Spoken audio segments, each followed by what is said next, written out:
แค่ปรบมือเพื่อเป็นการต้อนรับหม่อมหลวงพระราชาอิสกุลครับ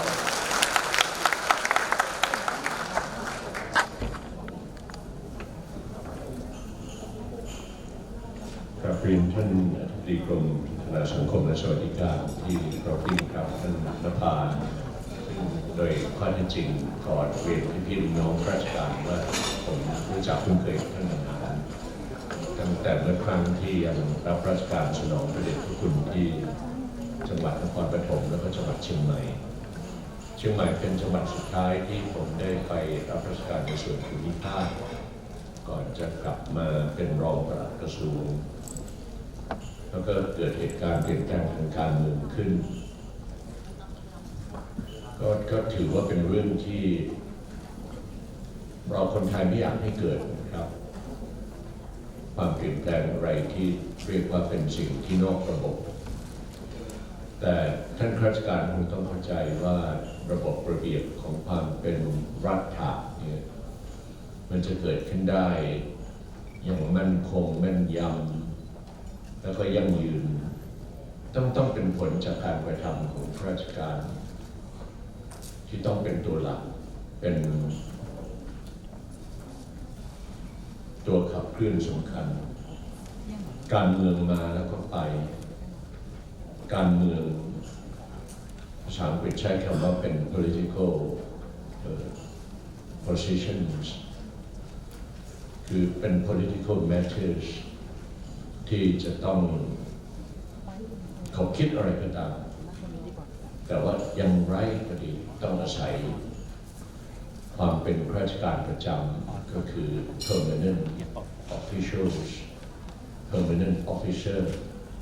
ก็คือข้าราชการประจำนี่ถ้าข้าราชการประจำไม่เป็นหลักที่ดีเล่นการเมืองซะเองจะประแจงเอาใจถึงขั้นที่คนโบราณใช้คำว่าสอพรมันเข้าไปไม่ได้การบริหารราชการตามที่สำนักงานกปรสอนเราในหลายหลักสูตรผมชอบมากเลยคำพูดที่สำนักงานกปรใช้แล้วกปก็ใช้ก็คือหลักการบริหารกิจการบ้านเมืองที่ดีหลักการบริหารกิจการบ้านเมืองที่ดีถ้าเป็นสมัยพลเอกเปรมท่านเป็นนายกรัฐมนตรีท่านก็จะใช้คำว่าหลักสุจริตธรรมภาษาอังกฤษก็คือ honor system หรือ code of honor code of conduct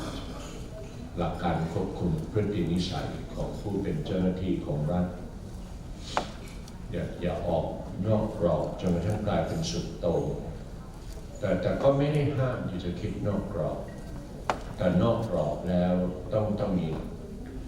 กฎหมายมีกฎระเบียบอ้างอิงถึงได้อาจจะคิดในสิ่งซึ่งคนอื่นเขาไม่เคยคิดเช่นการแก้ไขปัญหาเรื่องหมอกควันทางภาคเหนือในฤดูที่เกิดปัญหาหมอกควัน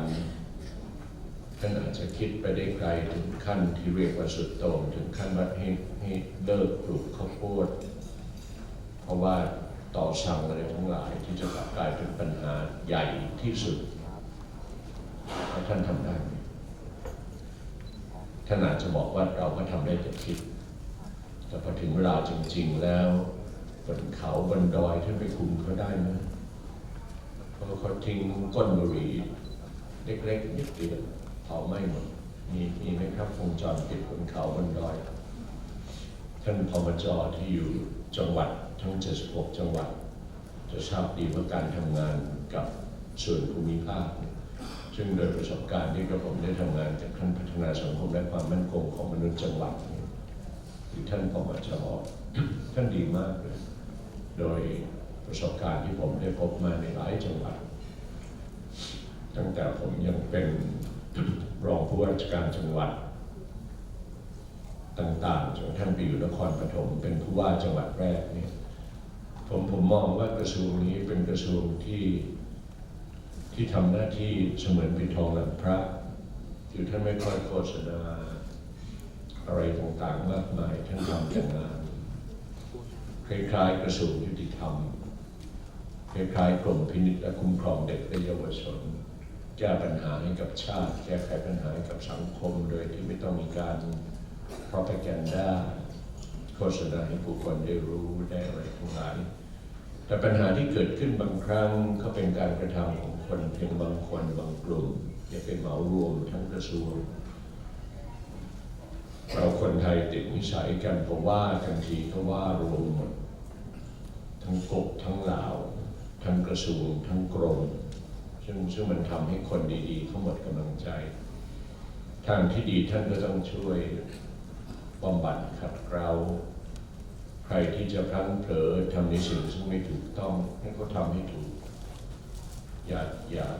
ทุจริต corruption เรื่องนี้เสียหายมากท่านก็ทราบว่าตอนนี้ขนาดมีการเรียงลำดับไว้ซึ่งผมไม่ขอนำมาเล่าสู่ท่านฟังแต่ละกระทรวงก็ไม่ใช่ทั้งกระทรวงเขาขนาดเรียงลำดับไว้ว่ากรมไหนที่ประชาชนไปใช้บริการและมีการต้อง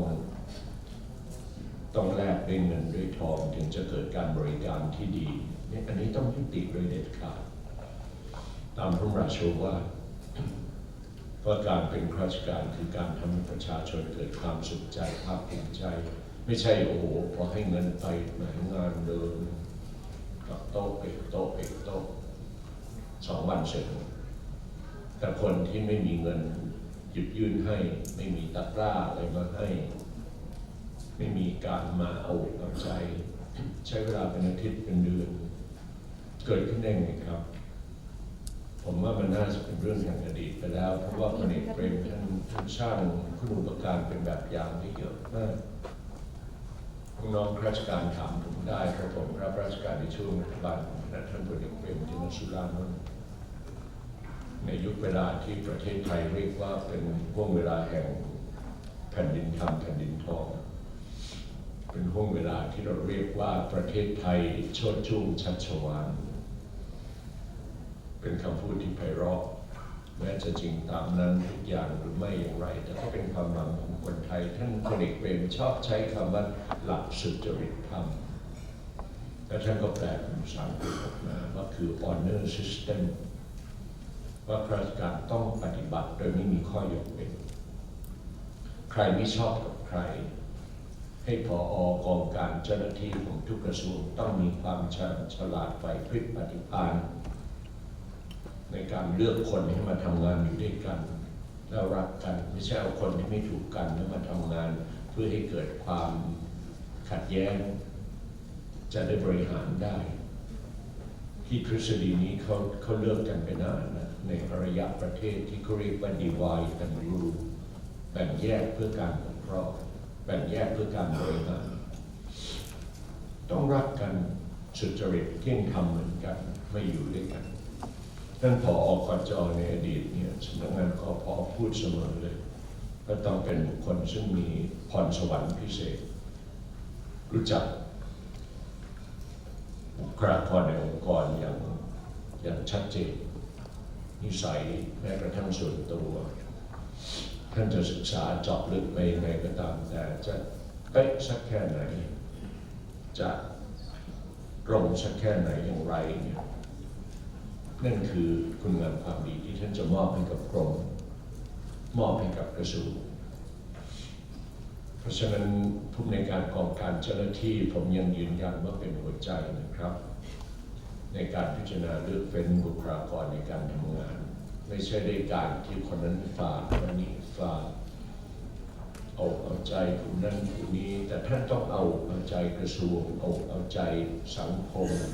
เพื่อให้ได้คนดียิ่งตำแหน่งหน้าที่ที่ต้องเผชิญหน้ารับประชาชนเนี่ยเข้ามาพบเลย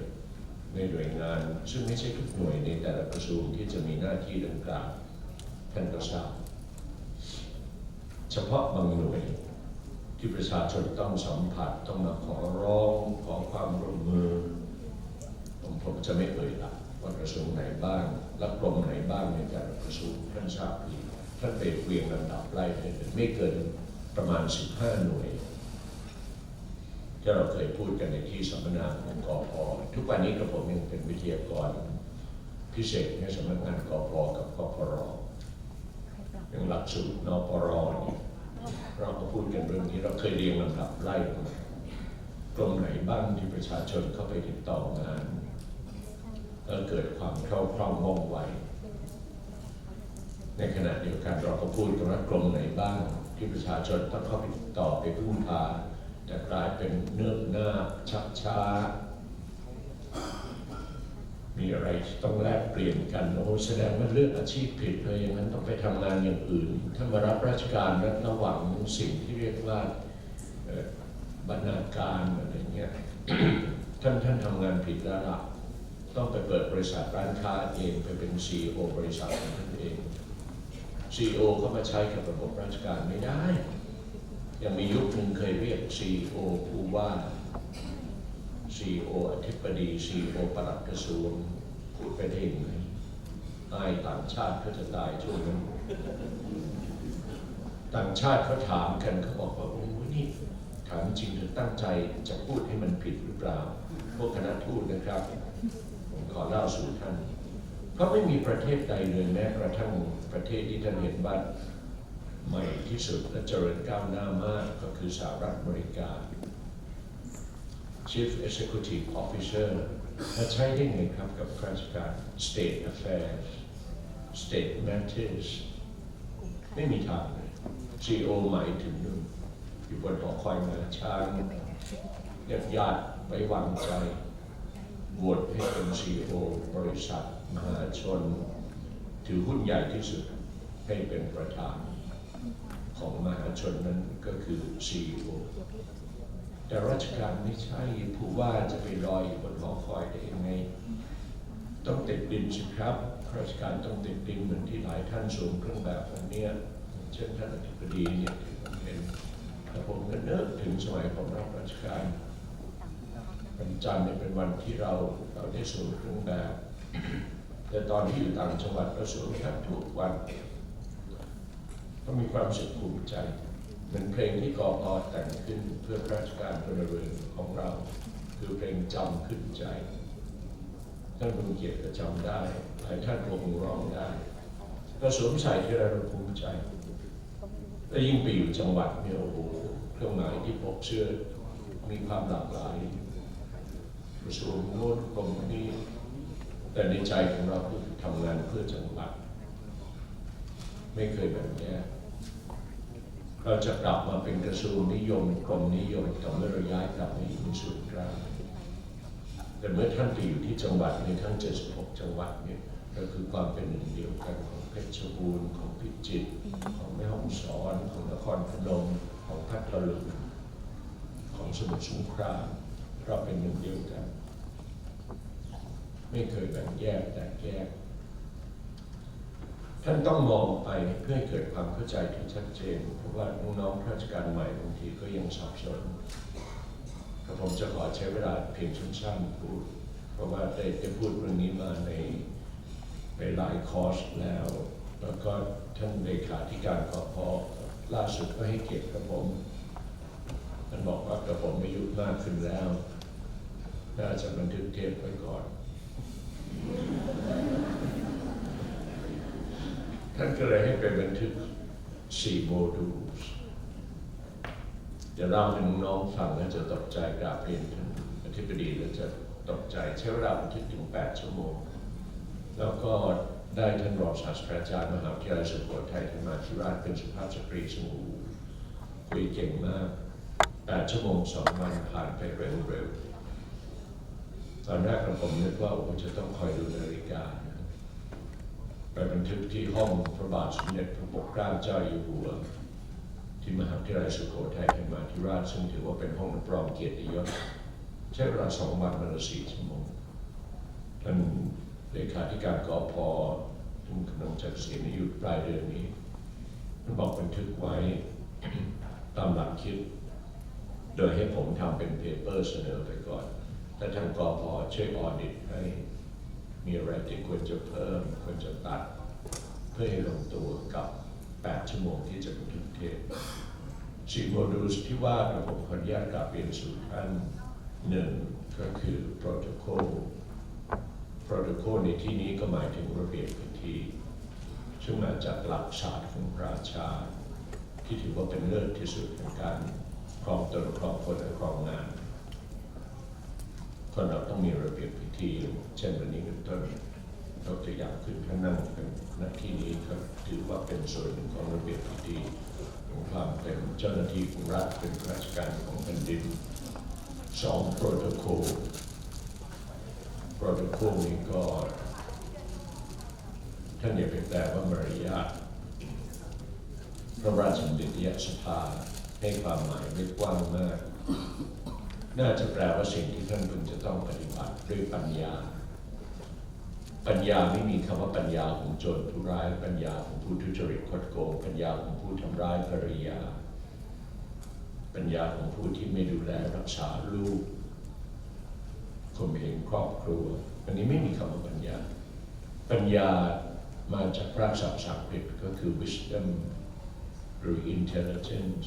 จะแปลในเชิงบวกทั้งสิ้นงั้นใครที่ทำร้ายภรรยาทำร้ายลูก ทำร้ายบุพการีคือบุคคลซึ่งไม่มีปัญญาและบาปมากมาดูที่3 manners อันนี้สิครับมารยาทจรรยากริยาวาจาใจนี่สำคัญมากมาจากศาสตร์พระราชาธิปบาทสมเด็จพระบรมชนกาธิเบศรมหาภูมิพลอดุลยเดชมหาราชบรมนาถบพิตรได้พระราชทานสอนไว้โดยตลอดรัชสมัยและพระบาทสมเด็จเจ้าอยู่หัวในรัชกาลปัจจุบันได้ทรงมีรับสั่งว่าขอให้ลูกหลานเยาวชนครูอาจารย์พี่น้องประชาชนชาวไทยร่วมกันสืบสานพระราชวินิทานในสมเด็จพระบรมชนกนาถของพระองค์ท่านด้วยการก้าวเดินตามรอยพระยุคลบาทและเราต้องทำราชการต้องทำต้องเป็นตัวอย่างด้วยกริยาวาจาใจอยู่ในที่สาธารณะได้ยินเพลงชาติแม้กระทั่งเป็นเรื่องซึ่งโดยพื้นฐานเราต้องแสดงออกเป็นตัวอย่างกับสังคมต้องยืนตรงต้องมีข้อยกเว้นให้หากอยู่ในห้องยิมห้องเรียนอยู่ในบ้านอยู่ในพื้นที่ public places น้องกราบเรียนถามท่าน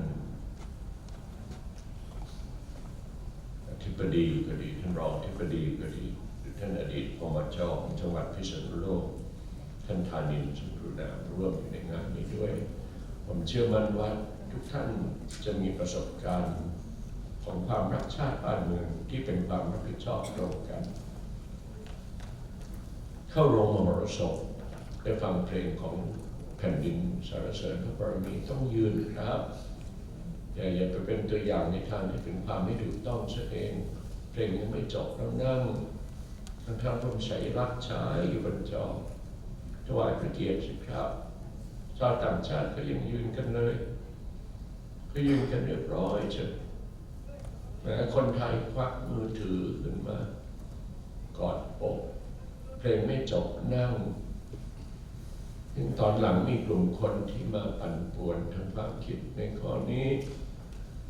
ท่านไม่รักประเทศเลยครับท่านไม่สงสารประเทศไทยเลยครับจะให้วุ่นวายกันไปถึงไหนอย่างน้อยเราเป็นข้าราชการจัดระเบียบพื้นฐานให้ได้สิ่งสำคัญที่เรียกว่าเป็นพื้นฐานแห่งความอยู่รอดปลอดภัยความสำนึกที่ดีทางจิตใจที่เรามีต่อประเทศชาติบ้านเมืองและเพื่อนคนไทยด้วยกันเราอย่าดูถูกกันเองอย่าไปบอกชนรุ่นเก่าไม่ได้เรื่องมีใครเขาพูดกันท่านกำลังว่าคุณพ่อคุณแม่ท่านเองคุณปู่คุณย่าคุณตาคุณยายของท่านเอง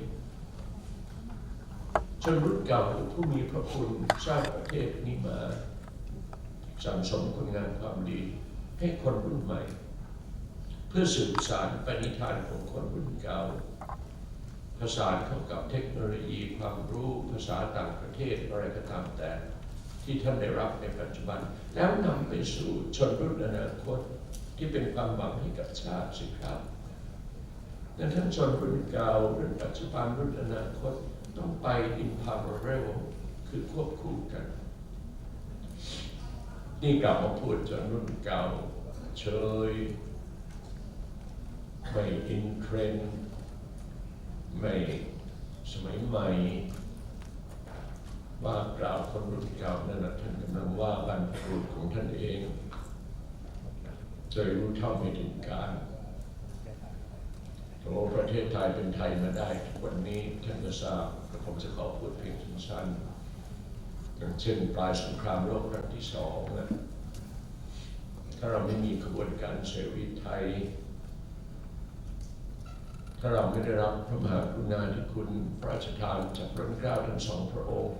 ซึ่งตอนแรกต่างประเทศโห่ร้องเรามากล้อเลียนไทยว่าพูดอย่างคนสยามหรือ Chinese talking คือหยิบหรือสองแคมตอนแรกก็ประกาศอยู่ฝ่ายอักษาก็คือฝ่ายญี่ปุ่นฝ่ายอุดอล์ฟฮิตเลอร์ฝ่ายมุสโสลินีพออักษาแพ้สงคราม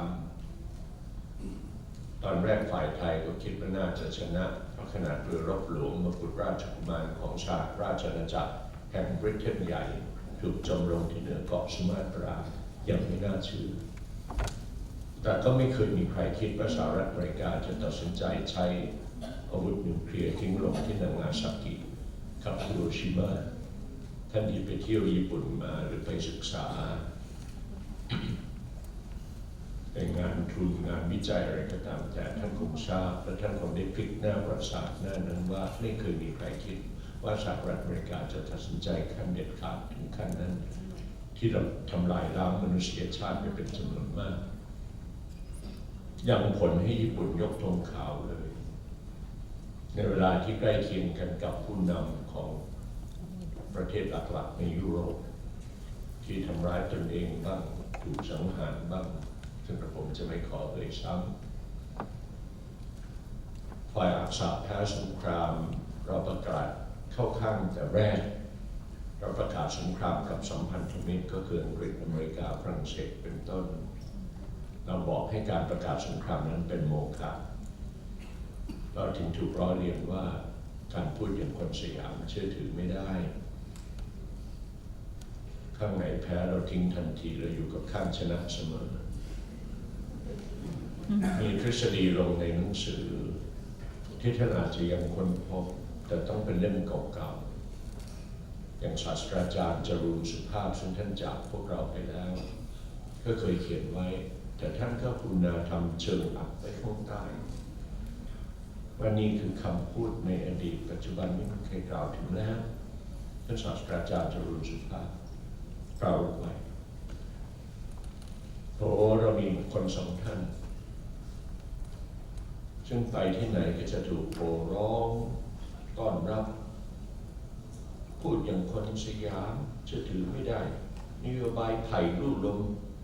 Bamboo Foreign Policy ข้างไหนแพ้ทิ้งอยู่แต่ข้างชนะช่างไม่มีออนเนอร์ซะเลยในคำพูดคำจาของคนในชาตินี้โดยเฉพาะรัฐบาล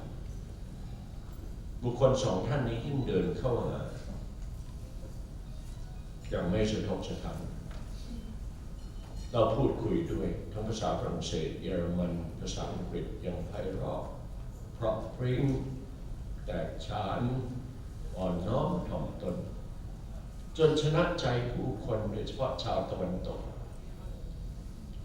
ในทุกประเทศหมดจนสุดท้ายคนลืมคำพูดว่านโยบายไผ่ลู่ลมการพูดอย่างคนไทยหยิบเรือสองแคมจบสิ้นอวสานเป็นเรื่องบุคคลสองท่านนี้ที่เรียกกลับคืนบูรณภาพกลับมายังประเทศไทยอีกครั้งหนึ่งเป็นผลสำเร็จทราบไหมครับคนรุ่นที่ชอบไปว่าคนรุ่นเก่าทราบไหมครับว่าเรามีกระบวนการเสรีไทยนำโดยสมเด็จพระนางเจ้ารำไพพรรณีพระบรมราชินีในรัชกาลที่ 7นำโดยพระนท่านปรีดีพนมยงค์นำโดยพระนท่านหม่อมราชวงศ์เสนีปราโมทย์ที่ถ้าเราไม่มีกระบวนการเสรีไทยเหล่านี้ที่ทำให้อเมริกาเห็นว่าโดยความตั้งใจจริงแล้วคนไทย ไปอยู่กับฝ่ายอักษะก็เป็นเพราะว่าโดนบังคับครับถ้าเราไม่มีสองท่านนี้ที่เดินเข้าหาทุกผู้ทุกฝ่ายและเรียกกลับคืนบูรณภาพไปยังประเทศไทยได้เราจะเป็นยังไงไปแล้วกระผมกำลังกล่าวถึงพระบาทสมเด็จพระบรมชนกาธิเบศรมหาภูมิพลอดุลยเดชมหาราชบรมนาถบพิตรและสมเด็จพระนางเจ้าสิริกิติ์พระบรมราชินีนาถพระบรมราชชนนีพันปีหลวงเมื่อครั้งที่ทรงเป็นพระบาทสมเด็จเจ้าอยู่หัวและสมเด็จพระนางเจ้าสิริกิติ์พระบรมราชินีนาถทรงชนะใจผู้คนไปโดยทั่วเรียกกลับคืนความรักความผูกพันและเกียรติยศสู่ประเทศไทยทราบกันไหมครับเรื่องต่างๆเหล่านี้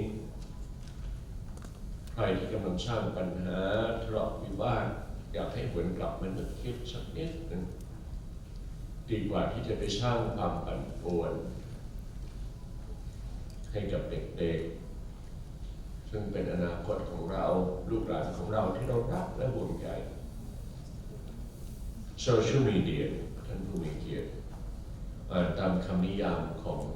ศาสตราจารย์ชาวอังกฤษคนหนึ่งมีไว้เพื่อแลกเปลี่ยนข้อมูลข่าวสารนานาสร้างสรรค์ความรักความสามัคคีที่เกิดขึ้นใน individual society สร้างความผูกพันสร้างความรักในความเป็นชาติไม่ใช่สร้างความปั่นป่วนแบ่งแยก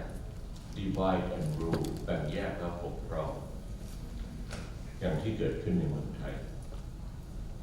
กระผมกราบเรียนท่านราชการกระทรวงการพัฒนาสังคมและความมั่นคงของมนุษย์โดยกระผมมองว่ากระทรวงท่านเป็นกระทรวงหลักที่จะช่วยเป็นหลักชัยยืนหยัดรักษาความถูกต้องให้เกิดขึ้นแก่คนในชาติรู้รักสามัคคีเมื่อท่านรู้ท่านจะเกิดความเข้าใจเมื่อท่านรักท่านจะสามารถเข้าถึงได้และเมื่อท่านเกิดความสามัคคีชาติบ้านเมืองจะเกิดการพัฒนาที่ยั่งยืนดังนั้นรู้เข้าใจรักเข้าถึงสามัคคีพัฒนารู้รักสามัคคีเข้าใจเข้าถึงพัฒนาประสานกันในทั้ง3 level ทั้ง3 ระดับท่านโปรดนำไปใช้กำหนดขึ้นเป็นยุทธวิธีประกอบกับแผนพัฒนาเศรษฐกิจและสังคมแห่งชาติฉบับปัจจุบันคือฉบับที่ 12ท่านไม่ต้องอ่านทั้งเล่มอ่านเฉพาะในส่วนที่เกี่ยวทางด้านพัฒนาสังคมและความมั่นคงของมนุษย์เพราะถ้าอ่านทั้งเล่มหนามากก็โฟกัสในส่วนที่เป็นราชการส่วนกลางในฐานะที่หลายท่านรับราชการส่วนกลาง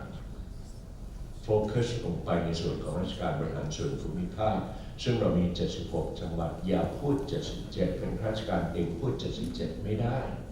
เพราะกรุงเทพไม่ใช่จังหวัดบึงกาฬเป็นจังหวัดสุดท้ายที่แยกออกไปจากหนองคายเป็นจังหวัดที่76กรุงเทพเป็นเทศบาลขนาดใหญ่อยู่แท่งที่3แท่งเดียวกับอบจ.เทศบาลตำบลเทศบาลเมืองเทศบาลนครอบต.เมืองพัทยาและกรุงเทพมหานครอย่าพูด77เหมือนจำนวนกระทรวงถ้าท่านพูด20กระทรวงแต่ท่านเข้าใจก็แล้วไปแต่พูดไปพูดมาท่านเกิดไม่เข้าใจซะเองเมื่อก่อนท่านเลขาธิการคป.ประถมนิเทศราชการใหม่ท่านทำเป็นวงกลมวงใหญ่ใช้เครื่องโอเวอร์เฮดเมื่อก่อนไม่มี PowerPoint โถท่านก็วาดรูปท่านประถมนิเทศราชการใหม่และผมเข้าร่วมในหลักสูตรนั้นผมยังพูดกับเพื่อนราชการกระทรวงเกษตรและสหกรณ์บอกท่านเลขาจะสื่ออะไรของเราสักพักหนึ่งท่านวาดวงกลมเล็กๆตรงกลางของวงกลมใหญ่วงกลมเล็กตรงกลางนั้นคือสำนักนายกรัฐมนตรีแล้วก็เป็นลูกศรฉีกไปเอาพุทอินพุทยังกระทรวงต่างๆถ้าเอาตามตัวเลขปัจจุบันเป็นตุ๊กตาก็คือ19กระทรวงรอบความสรุปเขาว่าเราพูด20กระทรวงพูดไปพูดมาท่านก็เลยไม่รู้เรื่องเพราะสำนักนายกรัฐมนตรีเองไม่ใช่กระทรวงโครงสร้างภายในแตกต่างจากกระทรวงต่างๆโดยสิ้นเชิงท่านปลัดสำนักนายกบังคับบัญชาถ้าผมเรียนถามน้องๆราชการพี่ๆเพื่อนๆ คงจะเป็นคำตอบที่หลากหลายแต่ท่านที่รู้จริงก็จะตอบได้ทันทีว่าท่านปลัดบังคับบัญชาเพียง3 หน่วยเท่านั้นไม่ได้บังคับบัญชาสำนักงานพระพุทธศาสนาแห่งชาติไม่ได้บังคับบัญชาสำนักงานปภปปรงบประมาณสำนักข่าวกรองแห่งชาติสมช.เชื่อที่ไหนนี่เป็นต้นนะท่านบังคับบัญชากรมประชาสัมพันธ์สคบและสำนักงานปลัดเองเท่านั้นหลายท่านก็ไม่เข้าใจถึงเรียก20 กระทรวงถ้าเรียกแล้วท่านเข้าใจก็โดยอนุโลมไม่ว่ากันเหมือนกันท่านพูด77 จังหวัดพูดไปพูดมาท่านไม่รู้เรื่องเลยซ้ำเพราะคพ.เคยมีการประชุมและมีมติแล้วว่าจะให้เปลี่ยนชื่อผู้ว่ากรุงเทพกลับไปเป็นเหมือนกับในอดีตเสียตามที่ท่านชนะศักดิ์ยุวบุญอดีตปลัดกระทรวงมหาดไทยเคยนำเสนออดีตผู้ว่ากรุงเทพท่านสมัครสุนทรเวชเคยนำเสนอก็พอได้ข้อยุติแล้วว่าจะเปลี่ยนกลับไปเป็นนายกเทศมนตรีกรุงเทพมหานครเพื่อประกันว่าผู้คนในอนาคตจะไม่เกิดความสับสนเราคิดไปเองว่ากรุงเทพเป็นราชการบริหารส่วนภูมิภาคเหมือนเชียงใหม่เหมือนเชียงรายเหมือนนครพนมเหมือนจังหวัดตราดก็ดูท่านเรียกชื่อตำแหน่งสิครับผู้ว่าราชการกรุงเทพมหานครมีคำว่าจังหวัดนำหน้าที่ไหนแล้วท่านจะเรียกว่าเป็นจังหวัดได้ไงในเมื่อองค์ประกอบของกทมเป็นเขตจำนวน50 เขตท่านลุงเขตก็ทราบตอนนี้นักวิชาการคิดกันไปไกลถึงขั้นว่าจะให้50 เขตเนี่ยแยกออกจากกันอย่างเด็ดขาดและให้มีการเลือกตั้งอันนี้คิดในรูปแบบของการกระจายอำนาจแบบเต็มรูปแบบให้มีนายกเทศมนตรีในทุกเขตก็คือเปลี่ยนชื่อเขตเป็นเทศบาลในอนาคตเมื่อมีการกระจายอำนาจอย่างเต็มรูปแบบซึ่งกระผมจะได้ทันเห็นภาพนี้ไหมนั่นท่านก็จะเกิดความเข้าใจได้อย่างลึกซึ้งว่ากรุงเทพมหานครเป็นการเลือกตั้งเหมือนกับที่จังหวัดต่างๆเลือกเทศบาลเลือกอบจ.นั้นใครที่ชอบพูดบอกทำไมกรุงเทพเลือกตั้งได้ทำไมจังหวัดเลือกตั้งไม่ได้โถทำไมท่านจะเลือกตั้งไม่ได้เพราะท่านเลือกอบจ.ท่านเลือกเทศบาลกรุงเทพปกครองตนเองซะที่ไหนท่านไปที่เสาชิงช้าท่านไปที่สนามกีฬาไทยญี่ปุ่นกทม1กทม2ท่านก็จะเห็นได้ว่าข้าราชการใส่เครื่องหมายเหมือนกันหมดเหมือนกับทุกท่านวันนี้เครื่องหมายสังกัดปกเสื้อกรุงเทพมหานครก็เหมือนกับมหาดไทยคือเป็นราชสีห์แถมยังมีเครื่องหมายที่หน้าอกเขียนว่ากอไก่ทอทหารมอมากรุงเทพมหานครแต่ถ้าท่านเข้าไปที่สารกลางจังหวัดใน76 จังหวัดมากมายเมื่อก่อนกระทรวงการต่างประเทศไม่มีเดี๋ยวนี้ก็เริ่มมีในบางจังหวัดเพราะว่าท่านไปตั้งสำนักงานหนังสือเดินทางขึ้นนี่คือความต่างแล้วอย่าได้พูดว่าทำไมกรุงเทพเลือกตั้งได้กรุงเทพเลือกตั้งเทศบาลเลือกตั้งอบจ.ครับเหมือนจังหวัดเลือกก็ผมยังนึกถึงการสัมมนาที่มหาวิทยาลัยเชียงใหม่จัดแล้วก็ผมได้ท่านคลังจังหวัดไปร่วมประชุมด้วยเราทำกันบ้านมาพร้อมกันมหาวิทยาลัยที่จัดงานครั้งนั้นที่โรงแรม The Empress ตั้งอยู่บนถนนช้างคลานจังหวัดเชียงใหม่กระผมยังจำได้ว่าครูบาอาจารย์ตอบกับเราเวทีเหมือนดีเบตวันนี้ไม่ขอตอบโต้จังหวัดเลยว่าจังหวัดมีข้อมูลซึ่งไม่เคยมีใครนำมาเสนอคือการแชร์ภาษีอากรร่วมกันของประเทศถ้าผมกราบเรียนถามท่านคงจะตอบได้พร้อมกันจังหวัดที่ชำระภาษีสูงสุดลงในขันใบใหญ่ที่ชื่อว่าประเทศไทยก็คือจังหวัดชลบุรีลงขันไปแล้วหาใช้ไม่ได้รับกลับคืนทั้งหมดไปสู่จังหวัดต้นซะที่ไหนอย่างชลบุรีเนี่ยตัวเลขที่กรมสรรพากรกับกรมบัญชีกลางจัดให้กับผมเวลากระผมไปบรรยายให้กับกระทรวงการคลังชลบุรีครองแชมป์อยู่หลายปีแล้วต่อเนื่องลงขันไปในขันใบใหญ่ที่ชื่อว่าประเทศไทยได้รับการจัดสรรกลับสู่จังหวัดเพียงอัตรา2 ใน 10 ท่านฟังแล้วตกใจนะอีก8 ส่วนไปไหนน้องๆก็ตอบได้โอ้ท่านเป็นพระนครศรีอยุธยาท่านเป็นฉะเชิงเทราท่านเป็นสมุทรสาครท่านเป็นนครปฐมท่านเป็นปทุมธานีท่านเป็นชลบุรีและท่านจะลืมมหาสารคามนะครับจะทิ้งเชียงใหม่ได้เหรอศาสตราจารย์ดร.สุรินทร์พิษสุวรรณเนี่ยไปแสดงปาฐกถาพิเศษในช่วงท้ายๆของวาระในการดำรงตำแหน่งเลขาธิการอาเซียนท่านพูดดีเชียงใหม่มาถูกครั้งแล้วที่นี่เป็นเมืองวัฒนธรรมเป็นเมืองการศึกษาใครก็จะมาสร้างนิคมอุตสาหกรรมที่นี่เป็นพื้นที่สูงเป็นเขาเป็นดอยเพราะไม่ต้องไปทำนิคมอุตสาหกรรมพื้นที่ภาคกลางราบรุ่มพื้นที่อีสานพื้นที่ภาคใต้ที่นี่จงรักษาไว้เป็นเอกลักษณ์ของความดีงามนครที่เป็นที่สุดแห่งความสง่างามทางวัฒนธรรมภาษาอังกฤษใช้คำว่าเชียงใหม่ is the most splendid city of culture ซึ่งมีความหมายที่งดงามมากและผมจึงภูมิใจมากถ้าครั้งหนึ่งในชีวิตได้มีโอกาสไปเป็นข้าราชการในพระบาทสมเด็จเจ้าอยู่หัวที่จังหวัดเชียงใหม่ท่านบรรหารศิลปะอาชาอดีตนายกรัฐมนตรีไปแสดงปาฐกถาพิเศษที่เชียงใหม่ปกศูนย์ประชุมนานาชาติเฉลิมพระเกียรติแห่งนี้ท่านผู้มีเกียรติทราบไหมเป็นงบกลางทั้งสิ้นหากเป็นเงินของพื้นที่โดยเฉพาะไม่พอนี่ได้เงินจากทั้งประเทศผู้คนทั้ง76 จังหวัดและกรุงเทพมหานครเพราะว่าคนเหล่านี้รักเชียงใหม่ต้องการมาสร้างศูนย์ประชุมนานาชาติเฉลิมพระเกียรติที่สวยงามมากไม่แพ้อิมแพคเมืองทองธานีเลยที่เชียงใหม่ท่านเฉลยให้พวกเราฟังในวันนั้นผมจำได้ผมเป็นผู้ว่าคู่แข่งของเชียงใหม่ตอนนั้นคือจังหวัดภูเก็ตที่ภูเก็ตทุกวันนี้ยังไม่มีเลยนะครับ State Convention Hall ที่เป็นของรัฐใหญ่ที่สุดของภาคใต้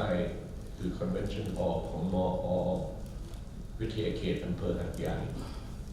นี่ท่านจะเห็นได้เพราะฉะนั้นไม่ใช่โกรธกันปุ๊บแม้จะแยกเป็น7 จังหวัด8 จังหวัดเป็นแคว้นเป็นรัฐจริงๆพอเลยครับไม่พอครับเราอยู่ในการ sharing system tax sharing system การแชร์ภาษีก่อนร่วมกันในประเทศนั้นท่านต้องช่วยบอกลูกหลานเยาวชนบอกน้องๆข้าราชการที่เป็นผู้ใต้บัญชาการจงรักกันไม่เถิดเราเกิดร่วมแดนไทยจะเกิดพรรคไหนเราไทยด้วยกันใต้ร่มพระบารมีเดียวกันใน13 ตุลาคมใกล้จะถึงอีกแล้ว3 ปีแล้วนะครับที่พระบาทสมเด็จเจ้าอยู่หัวเสด็จจากพวกเราไปแต่ยังคงประทับสถิตเสถียรอยู่ในดวงใจของคนไทยทั้งชาติตราบจนถึงวันนี้และพระบาทสมเด็จเจ้าอยู่หัวในรัชกาลปัจจุบันได้ทรงมีพระราชปณิธานให้เกิดขึ้นซึ่งหลักสูตรจิตอาสา 904 พระราชทานวปร.ซึ่งกระผมได้พระราชทานพระมหากรุณาธิคุณให้ไปเป็นวิทยากรหลักสูตรให้กับข้าราชการอย่างรุ่นสุดท้ายนี้มีถึง500 กว่าคนจัดอบรมในพื้นที่เขตพระราชทานหลายท่านคงไปร่วมมาแล้วในหลักสูตรนี้เขามีทั้งหลักสูตร15 วันกับ50 วันท่านที่ยังไม่ได้ไปเข้าร่วมก็หาโอกาสดูนะครับเราจะได้มีโอกาสพบกันใหม่คนที่เกิดมามีแต่คนคอยช่วยเหลือถือว่าเป็นคนมีบุญแต่คนที่เกิดมาแล้วได้ช่วยเหลือคนอื่นเป็นคนที่มีบุญมากกว่าสมเด็จสังฆราชพระองค์ปัจจุบันได้ประทานสอนไว้แก่ลูกศิษย์ของท่านมีความหมายที่ลึกซึ้งอย่างมากผมขออนุญาตบริหารเวลาโดยเร็วนะครับจะจบลงภายใน15 นาทีการขับเคลื่อนจริยธรรมข้าราชการและเจ้าหน้าที่ของรัฐผมขอเรียนเชิญพี่น้องเพื่อนข้าราชการได้ช่วยสแกนภาพจ จะเร็วกว่าที่กระผมอ่านทีละบรรทัดผู้บริหารที่เป็นผู้นำที่ดีจึงเป็นต้นแบบสำคัญในการสร้างจริยธรรมคุณธรรมกับสมาชิกในองค์กรองค์การจะมีวัฒนธรรมที่มีจริยธรรมหรือไม่ขึ้นกับการมีจริยธรรมคุณธรรมของผู้บริหารโอ้นี้ชัดเจนที่สุดเลยเหมือนกับสุภาษิตหัวไม่สายครับไม่กระดิกเลยนะครับทีนี้ถามข้าราชการรุ่นใหม่ๆบางคนตอบกระผมบอกว่าหากหัวขี้เกียจหางก็ขี้เกียจไม่ใช่ครับท่านไปอ่านตามคำนิยามที่ท่านคงตอบด้วยไม้อยุธยาอดีตปลัดกรุงเทพมหานครกับหม่อมเจ้าภูพิสมัยผู้เป็นย่าผู้เป็นวิทยากรให้คำนิยามมาสิครับหากหัวสง่างามเที่ยงธรรมยึดหลักสุจริตธรรมเหมือนกับที่พลเอกเปรมท่านสอนไว้มีหรือครับที่ห่างจอกนอกแถว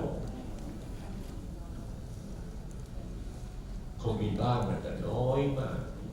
แต่ถ้าลงหัวสายสิครับท่านจะไปหวังอะไรกับห่างลูกแถวลูกทีมลูกบ้านสมัยก่อนเคยมีนะครับที่ผู้บริหารระดับสูงเนี่ยจะไม่ได้กลับไปทำงานในจังหวัดภูมิลำเนาก็ได้รับท่านมาที่บ้านเป็นก่อนผม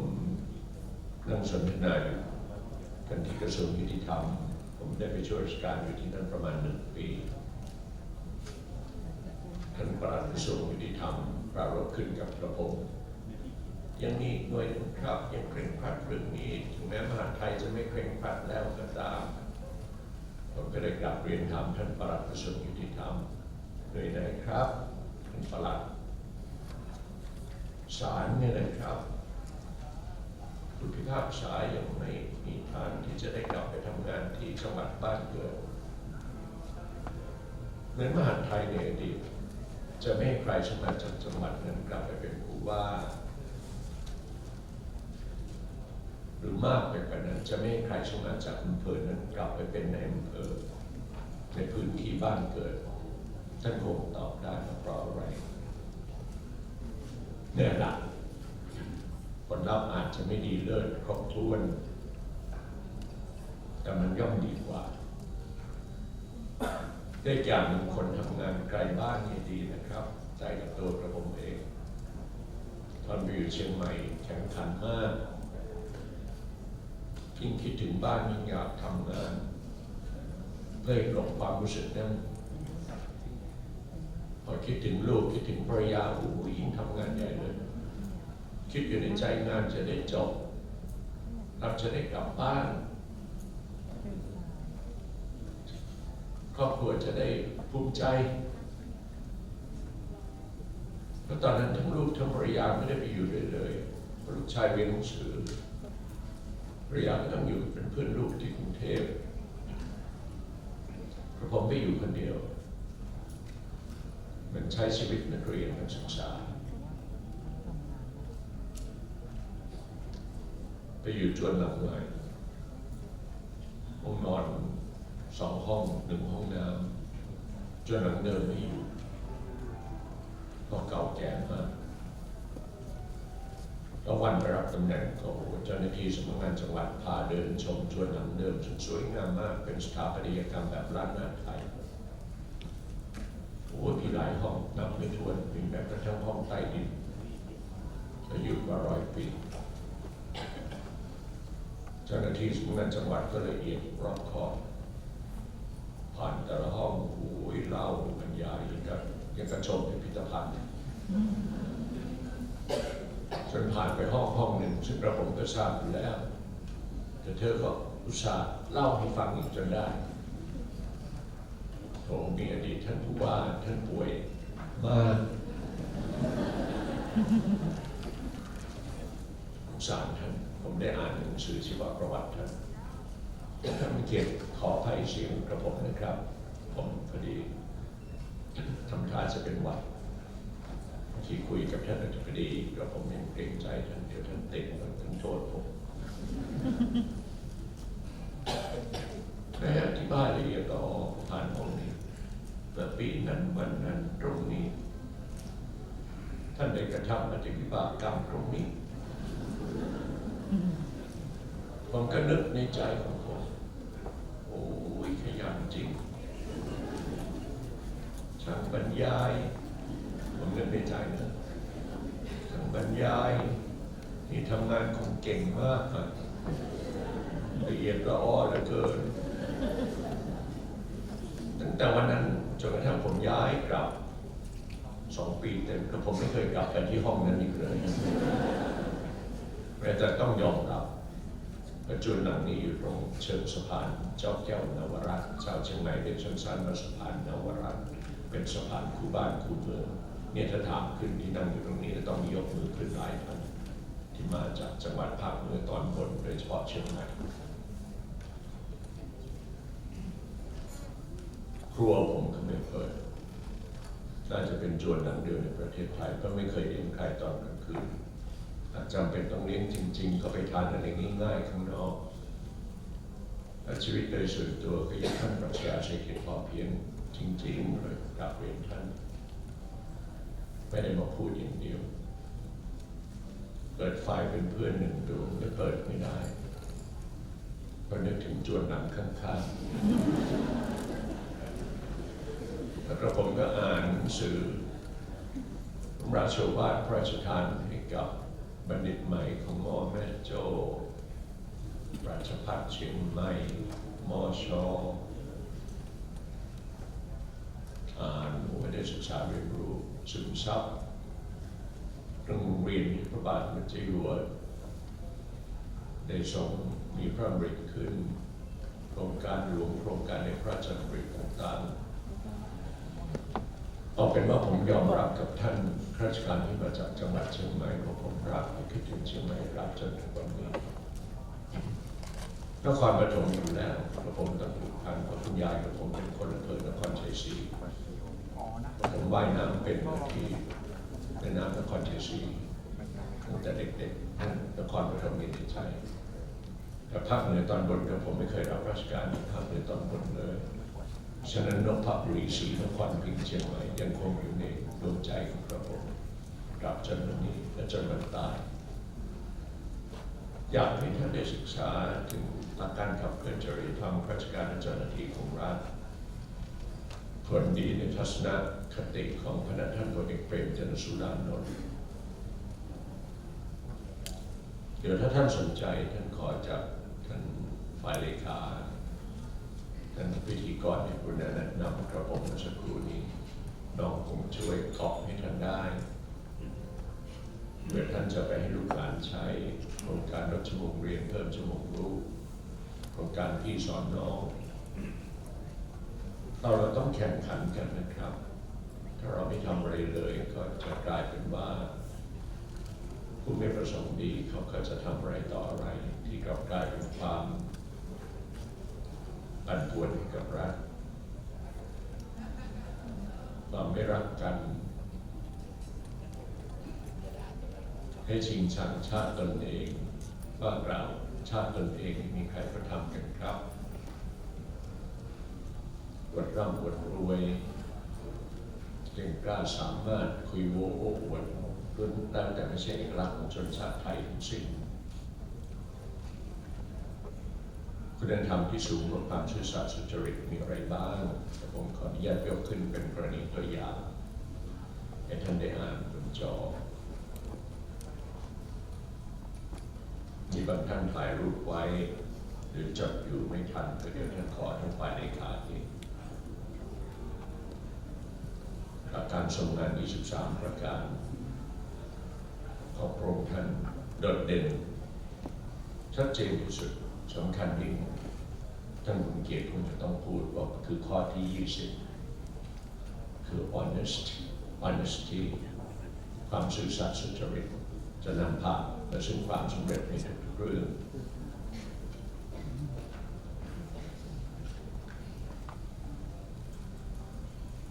เป็นบทความที่องค์การยูเนสโกแห่งสหประชาชาติได้นำไปแปลเฉลิมพระเกียรติพระบาทสมเด็จเจ้าอยู่หัวภายหลังวันที่13 ตุลาคม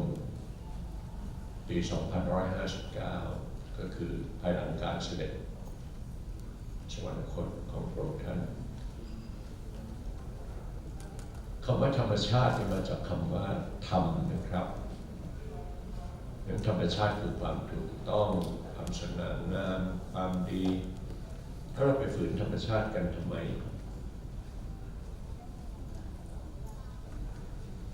Wisdom Intelligence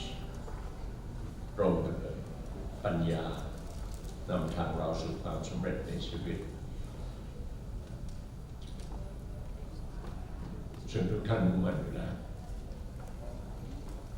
ผมแอบชื่นชมกระทรวงของท่านมาโดยตลอดชีวิตตราบจนถึงนี้โดยกระผมผูกพันกับพื้นที่ตั้งกระทรวงของท่านเป็นอย่างมากตั้งแต่เมื่อครั้งหญิงสมศรีกันธรรมาลายังมีชีวิตอยู่เพราะท่านเป็นกุลสตรีศรีสวัสดิ์ผู้มีเทศกาลเมตรีกับคุณพ่อคุณแม่ผู้ร่วมรับของกระผมอย่างมากตั้งแต่เมื่อครั้งที่พื้นที่กระทรวงของท่านยังมีชื่อเรียกว่ากรมประชาสงเคราะห์ผมมากับพ่อกับแม่หลายครั้งเพื่อมาเยี่ยมท่านอธิบดีทั้งความผูกพันนี้ไม่มีใครสามารถลบล้างได้นอกจากกำลังใจที่ผมจะขอมอบแด่ท่านก็นำเกียรติยศและชื่อเสียงเกียรติคุณทั้งหลายสู่กระทรวงการพัฒนาสังคมและความมั่นคงของมนุษย์สืบไปเป็นพระราชวาทที่งดงามมากผมได้มีโอกาสไปพบปะกับท่านผู้บริหารระดับสูงของสำนักข่าวกรองแห่งชาติพอจบลงตอนที่ผมจะเดินทางกลับโดยท่านผู้บริการสำนักท่านหนึ่งเป็นสุภาพสตรีทุนารีบเดินเข้ามาอาจารย์ขาอย่าเพิ่งกลับเรามีคำถามครับช่วยตอบหน่อยทีมีอะไรครับท่านผอ.สำนักหนูสงสัยค่าพระราชวาทมีมากมายหลายร้อยหลายพันเรื่องเป็นหมื่นเรื่องด้วยเหตุใดอาจารย์จึงได้พิจารณาเชิญพระราชวาทนี้มาให้พวกเราที่ศึกษาในภายนี้ผมคิดว่าหากผมตอบไปคงจะได้เหตุผลนั้นเหตุผลนี้ช่วยเรียนถามท่านดีกว่าไหมนึกในใจจะได้นำคำพูดท่านไปบอกเล่าในที่ต่างๆอย่างเช่นวันนี้เป็นต้นโดยท่านยอมเฉลยกับกระผมท่านหนูจบจุฬาในปีนั้นพระสุรเสียงยังก้องอยู่ในหูตราบจนวันนี้พระราชวาทที่พระราชทานให้กับบัณฑิตใหม่เมื่อปี 2534 โดยเฉพาะ2 วรรคสุดท้ายอาจารย์ได้อ่านเสียงดังฟังชัดเมื่อสักครู่พร้อมกับรักษาความสุภาพอ่อนโยนไว้ให้เหนียวแน่นสม่ำเสมอหนูปฏิบัติมาโดยตลอดตราบจนถึงวันนี้กระผมได้มีเพิ่มขึ้นที่สำนักข่าวกรองแห่งชาติโดยท่านกุณาเดินมาเป็นเพื่อนกระผมคุยกันจนกระทั่งกระผมลากลับถือว่าเป็นเอกลักษณ์ของชาตินะครับความสุภาพความถ่อมตนยิ่งสูงเรายิ่งต้องทำตัวให้ต่ำไม่ใช่เห่อเหิมไม่ใช่หลงลืมตัวนั่นไม่ใช่เอกลักษณ์ของชนชาติไทย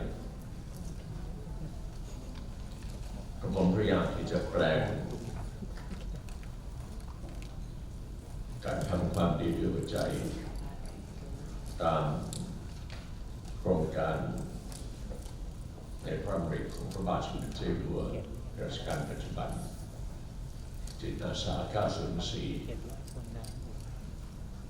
พระราชทานวปร.ก็ทั้งกายวาจาและใจพยายามที่จะแปลงออกมาเมื่อนำสู่การปฏิบัติแล้วมีอะไรบ้างที่ผู้ปฏิบัติพึงจะต้องรำลึกถึงโดยตลอดเวลา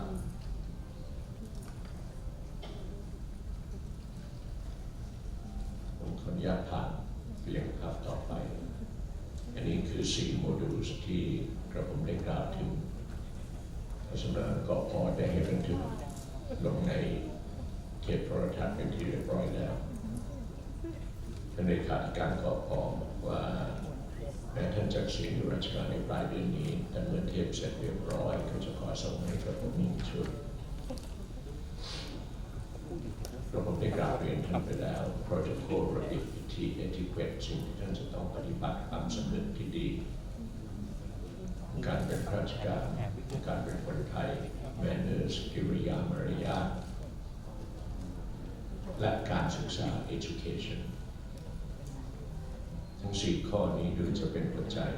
ในการครองตนครองคนและครองงานตามพระราชปณิธานในพระบาทสมเด็จพระเจ้าอยู่หัวรัชกาลที่ 9 และพระบาทพระเจ้าอยู่หัวรัชกาลปัจจุบันการที่มีคนรอบข้างดีเป็นเรื่องโชคดีมากเพราะไม่ได้เกิดกับทุกคน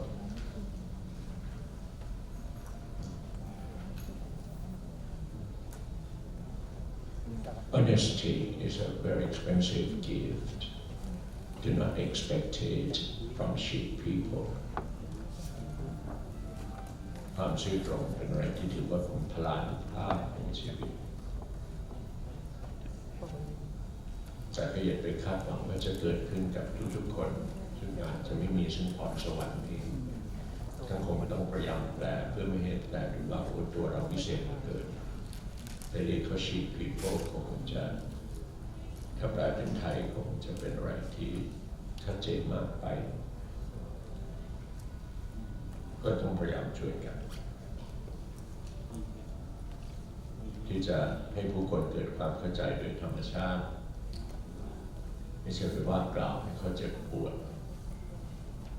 แล้วก็ได้กลายเป็นเราขาด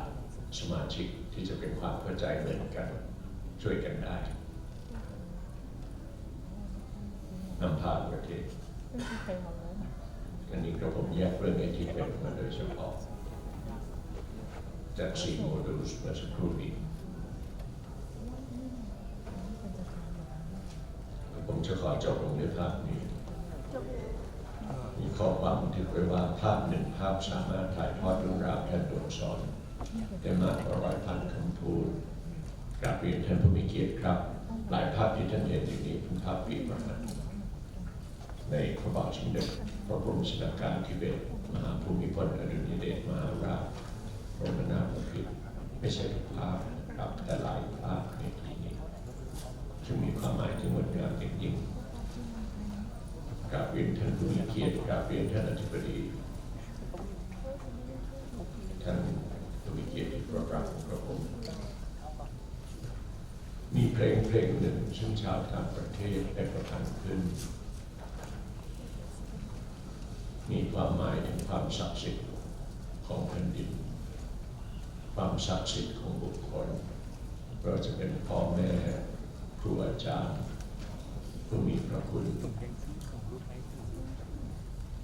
และรวมถึงพลานุภาพของแผ่นดินที่ทำให้เราฝ่าฟันปัญหาอุปสรรคต่างๆไปได้แม้เราจะย่อท้อยอมแพ้แก่ชีวิตก็ผมขออนุญาตที่จะอ่านเนื้อร้องเพลงนี้แด่ท่านและขออนุญาตรายงานท่านข้าราชการกระทรวงการพัฒนาสังคมและความมั่นคงของมนุษย์ด้วยเพราะเป็นส่วนหนึ่งที่กระผมใช้ในการสอนดูการเยาวชนวิชาภาษาอังกฤษผ่านดนตรีซึ่งผลลัพธ์ออกมาทั้งสองคนบอกว่าได้ผลแทนที่จะท่องจำภาษาอังกฤษล้วนๆแต่ไม่ให้เรียนผ่านมิวสิกโดยเฉพาะเพลงนี้ซึ่งเคยได้รับการกล่าวขานให้เป็น Song of the Year เมื่อหลายปีก่อนผมขออนุญาตอ่านเป็นภาษาอังกฤษแล้วแปลเป็นภาษาไทยโดยเร็วใช้เวลาไม่นานครับ When I am down and oh my soul so weary when troubles come and my heart burden be then I am still and wait here in the silence until you come and sit a while with me เมื่อชีวิตผมต้องตกต่ำชีวิตผมมันช่างอ่อนล้าเสียเหลือเกินมันท้อแท้เมื่อปัญหามันถาโถมเข้ามาหาผ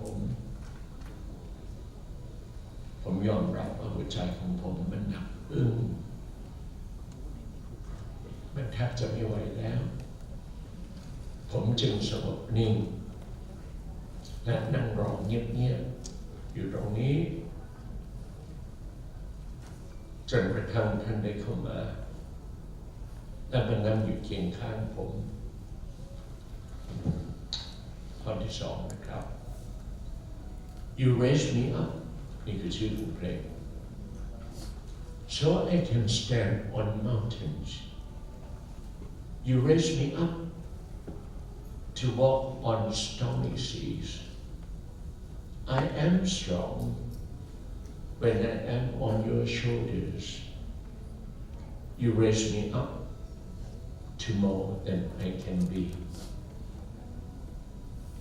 ท่านได้ฉุดมือผมให้ลุกขึ้นยืนจากที่ไม่มีกำลังวังชาเลยจนกระทั่งผมสามารถยืนหยัดบนภูเขาสูงได้เหมือนคนอื่นๆ You raise me up ท่านฉุดให้ผมลุกขึ้นยืนเพื่อจะได้เดินไปในทะเลที่เต็มไปด้วยพายุ To walk on stormy seas I am strong ผมมีความเข้มแข็งขึ้นเป็นอันมาก When I am on your shoulders เมื่อผมได้ไปซบอยู่บนไหล่ของท่านแม้ท่านจะเอาผมขี่คอท่านด้วยซ้ำไปท่านกรุณาผมมาก You raise me up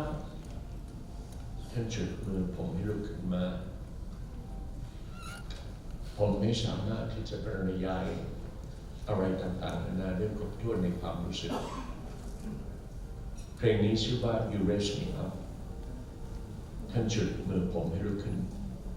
อีกครั้งหนึ่งจนได้จบเพลงนี้แล้วจะต่อทันทีเลยความยาว3 นาทีครึ่งเองครับ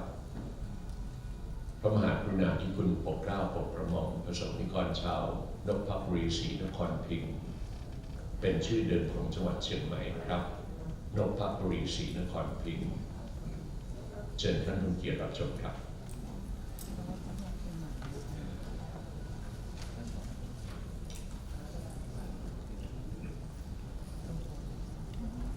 เรื่องที่สองที่เชียงใหม่ท่านจะได้เห็นภาพที่ร้นร่าของสองพระองค์ทรงเปียโนพระราชทานให้นักศึกษามหาวิทยาลัยเชียงใหม่กับร้องเพลงถวายนักศึกษารุ่นนี้ผมขับร้องไปน้ำตาไหลไปเขาไม่เคยนึกเคยฝันว่าจะมีบุญวาสนาถึงเพลงนี้เพลงที่ใช้ประกอบชื่อว่าเพลง1 ใน 100เชิญรับชมครับ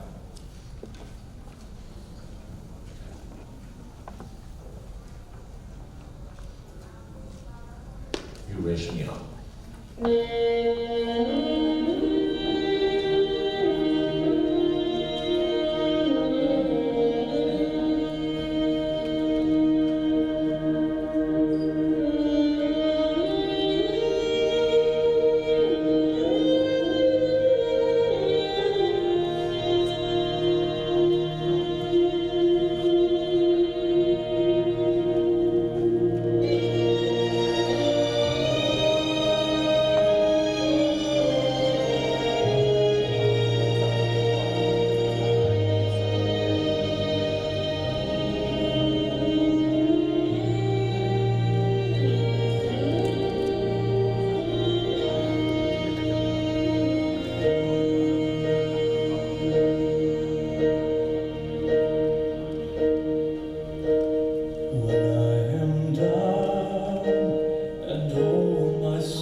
งนี้ได้รับการกล่าวขานให้เป็น Music of the Year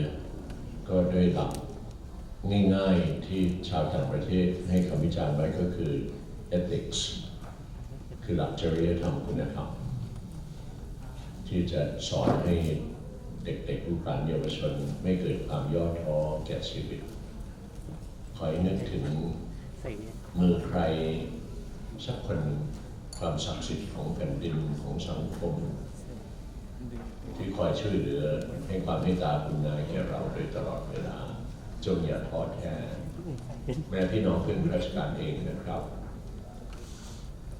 ช่วยกันรักษาประเทศไทยเชิญรับชมเรื่องสุดท้ายครับก่อนที่ผมจะกราบลาท่าน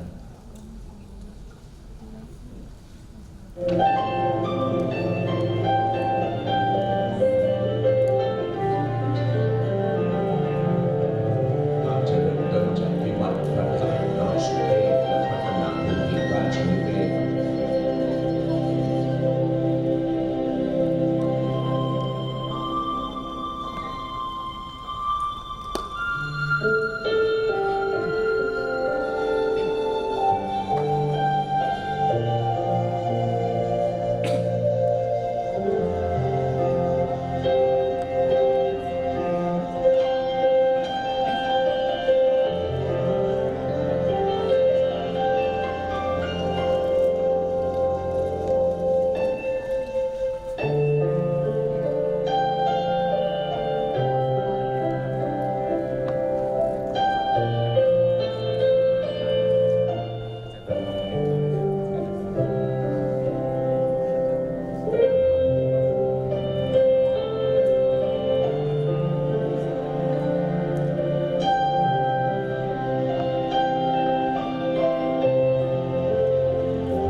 เจ้านายฝ่ายเหนือเจ้าดารารัศมี